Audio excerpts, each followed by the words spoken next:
இன்றே டவுன்லோட் செய்து உங்கள் ஃபேவரட் ஷோக்களை என்ஜாய் பண்ணுங்க. அண்ணா அண்ணா, இப்படி அமைதியா நின்னா என்ன அர்த்தம்? ஏதாவது சொல்லு. ஏங்க சொல்லுங்க, கேக்குறாங்கல்ல, சொல்லுங்க சொல்லுங்க.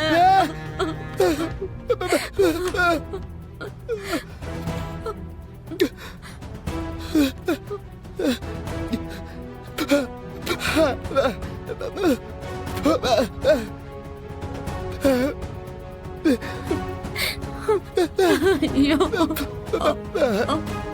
அண்ணா, முட்டாள்தனமா பேசாத. எப்படி நீ வெளியே வருவ?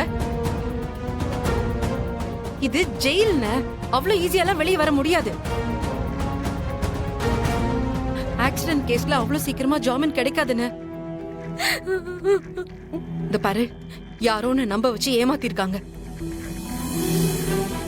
யாருன்னு சொல்லுன, உண்மை என்னன்னு சொல்லுன ப்ளீஸ். அப்பாவும் இல்ல, குடும்பம் 4 பக்கமா செதறி போயிருக்கு. இப்ப நீயும் ஜெயில வந்து உட்கார்ந்தா நம்ம குடும்பத்தோட நிலைமை என்னென்ன? அண்ணா அண்ணா, இதுக்குதான் இத்தனை வருஷம் கழிச்சு உன்னை பெத்த அம்மாவை காப்பாத்தி கொண்டு வந்து வீட்டுல வச்சிருக்கோம். அவங்க இதை கேட்டா எவ்வளவு வருத்தப்படுவாங்க. அதெல்லாம் உனக்கு புரிய மாட்டேங்குதா? இவருக்கு இதெல்லாம் புரியாது. நம்ம கஷ்டம், வேதனை இதெல்லாம் புரியாம தானே இப்படி ஒரு பொய் சொல்லிட்டு இங்க வந்து உட்கார்ந்துட்டு இருக்காரு. இங்க பாருங்க, இப்ப மட்டும் நீங்க உண்மையை சொல்லல, அப்புறம் நான் உயிரை விட்டுருவேன்.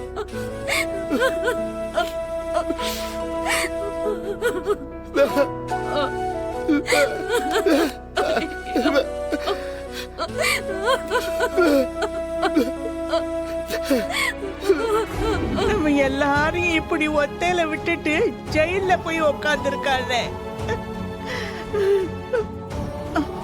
அவனுக்கு எதுக்கு இந்த வேலை?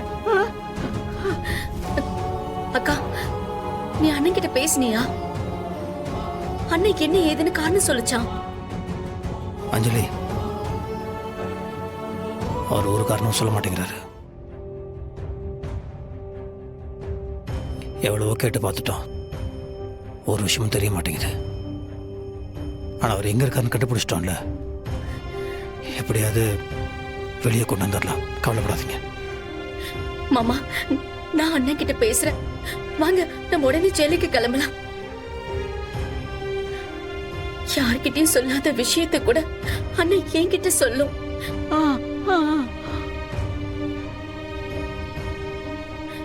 என்ன ஏதுன்னு நான் கேக்குறேன். வாங்க போலாம், வாக்கா. அஞ்சலி, அப்படிலாம் பண்ண முடியாதுமா. அது ஜெயிலில் போய் மனு கொடுக்கணும், நிறைய முறை இருக்கு. மறுபடியும் நம்ம அங்கே பர்மிஷன் வாங்க முடியாது. இதுக்கப்புறம் ஒரு கோர்ட்டில் தான் பார்க்க முடியும். நம்ம பார்த்துக்கலாம், கவலைப்படாத.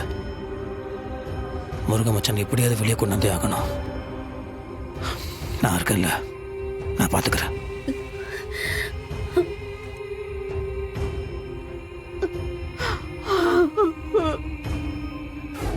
நாம கோர்ட்ல பேசியிருக்கோம்ப்பா, ஸ்டேஷன்லயும் பேசியிருக்கோம். நம்மள மீறி எதுவும் நடக்காதுப்பா. ஆமா, எதுவுமே நடக்காதுன்னு நம்மள சொல்லிக்க வேண்டியதுதான். டேய், ஆட்சி நம்ம கையில இருந்தாலும் நாம எப்ப விழுவோன்னு நம்மள சுத்தி அத்தனை பேரும் காத்துக்கிட்டு இருக்காங்கடா. அவனுங்களுக்கு ஒரு சின்ன விஷயம் கிடைச்சா போதும், அவ்வளவுதான், மொத்த கதையும் முடிச்சிருவானுங்க. அப்பா, இந்த கேஸ்ல ஆக்சிடென்ட் பண்ணது வெற்றிதான்னு அவங்களுக்கு தெரியாத வரைக்கும் எந்த பிரச்சனையும் கிடையாது. அந்த உண்மையை நம்ம பாதுகாப்போம். டேய், அவன் கோர்ட்ல வேலை செஞ்ச டைபிஸ்டியே விசாரிச்சிருக்கான்டா. இதெல்லாம் அவனுக்கு ஒண்ணுமே இல்லடா. இதையும் கண்டுபிடிச்சிருவான் அவன். அப்படி நடந்தா என்னடா பண்றது? ஏங்க, என்னங்க, என்ன இங்க சத்தம்? என்னாச்சு? அதெல்லாம் ஒண்ணு இல்ல. ஏன் அப்பாவும் பிள்ளையும் இப்படி சத்தம் போட்டுட்டு இருக்கீங்க? அதெல்லாம் ஒண்ணு இல்ல, நீ போய் இவன் வேலையை பாரு போ. டேய் கதிரு, என்ன மறைக்கிறீங்க என்கிட்ட? சொல்ல மாட்டீங்களா? அது ஒண்ணு இல்லம்மா, கட்சியில ஒரு பிரச்சனை, அதான் அப்பாவும் நானும் பேசிட்டு இருந்தோம். இப்ப சொல்ல போறியா இல்லையா? ஏய், கட்சியில 1008 பிரச்சனை இருக்கும். எல்லா விஷயத்தையும் உங்ககிட்ட சொல்லிட்டு இருக்க முடியுமா? சொன்னா நீ தீர்த்து வச்சிருவியா? சும்மா வந்து கேள்வி கேட்டுக்கிட்டு போ, உன் வேலை என்னமோ அதை போய் பாரு போ. இல்லங்க, என்ன விஷயம்னு தெரிஞ்சா நானும் உங்களுக்கு யோசனை சொல்லுவேன்ல. ஆ, யோசனை சொல்லிட்டாலும் அப்படியே அது விளங்கிடும். போய் ஒரு காஃபி போட்டு எடுத்துட்டு வா போ. தலை வலிக்குது. ஏய், உங்க அம்மா சந்தேகப்பட ஆரம்பிச்சிட்டா. அடுத்து மீனா எங்க அம்மான்னு இந்த வீட்டுல இருக்கிற ஒவ்வொருத்தருக்கும் விஷயம் தெரிஞ்சதுன்னு வையி, அது அப்படியே சிவராமன் குடும்பம் வரைக்கும் போயிடும். வெற்றியை தாண்டி முருகனோட அம்மாவுக்கோ அந்த குடும்பத்துக்கோ தெரிஞ்சா என்ன ஆகுறது? என்னங்க என்னங்க என்னாச்சுன்னு சொல்லுங்க. அண்ணே, என்னாச்சுன்னு? ஏன் இப்படி யாரும் செஞ்ச குற்றத்தை நீ ஒத்துக்கிட்ட? யார் இந்த தப்ப ஒத்துக்க சொன்னா? அண்ணா, என்ன நடந்துச்சுன்னா என்கிட்ட சொல்லு.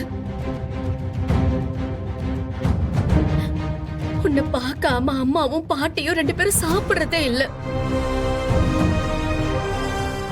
2 பேரும் துடிச்சு போயிட்டாங்கன்னு. மச்சான், தயவு செய்து என்ன நடந்தது நீ சொன்னாதான் எங்களால ஏதாவது பண்ண முடியும் மச்சான். என்ன நடந்துச்சு சொல்லுங்க சார். அக்யூஸ்ட் கிட்ட இந்த மாதிரி அன்வான்டா பேசுறதுங்கிறது கூடாது சார். அன்வான்டெல்லாம் யாரும் பேசல, வாண்டடா தான் பேசினுக்கிறான். சும்மா இருங்க சார், எனக்கும் சட்டம் தெரியும் சார். சார், இதெல்லாம் அஃபென்ஸ். அப்புறம் உங்க மேல கேஸ் போட வேண்டியது இருக்கும். சார், கேஸ் போட்டுக்கோங்க. இந்த பூச்சாண்டி வேலை இங்க வச்சுக்காதீங்க. அவர் பாவம் அப்பாவே அவர் ஏமாத்திட்டீங்க, என்ன ஏமாத்த முடியாது. நீங்க யார்? கொஞ்சம் அமைதியா இருங்க ப்ளீஸ்.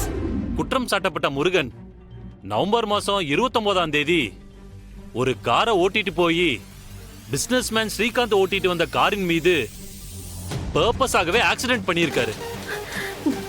அக்கா, என்ன ஸ்ரீகாந்த் கேஸ்னு சொல்லிக்கிட்டு இருக்காங்க? தெரியல அஞ்சலி.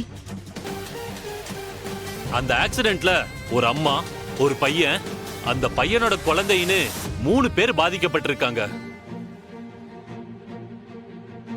அந்த பையனும் அம்மாவும் இறந்துட்டாங்க.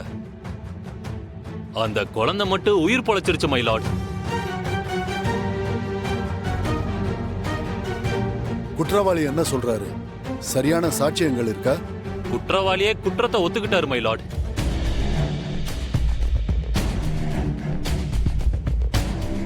அதனால அவருக்கு தக்க தண்டனை வழங்குமாறு பணியுடன் கேட்டுக்கொள்கிறேன். இறந்தவர் பிசினஸ்மேன் ஸ்ரீகாந்தா? ஆமா மை லார்ட். மிஸ்டர் ஸ்ரீகாந்த், அவருடைய அம்மா 2 பேருமே இறந்துட்டாங்க.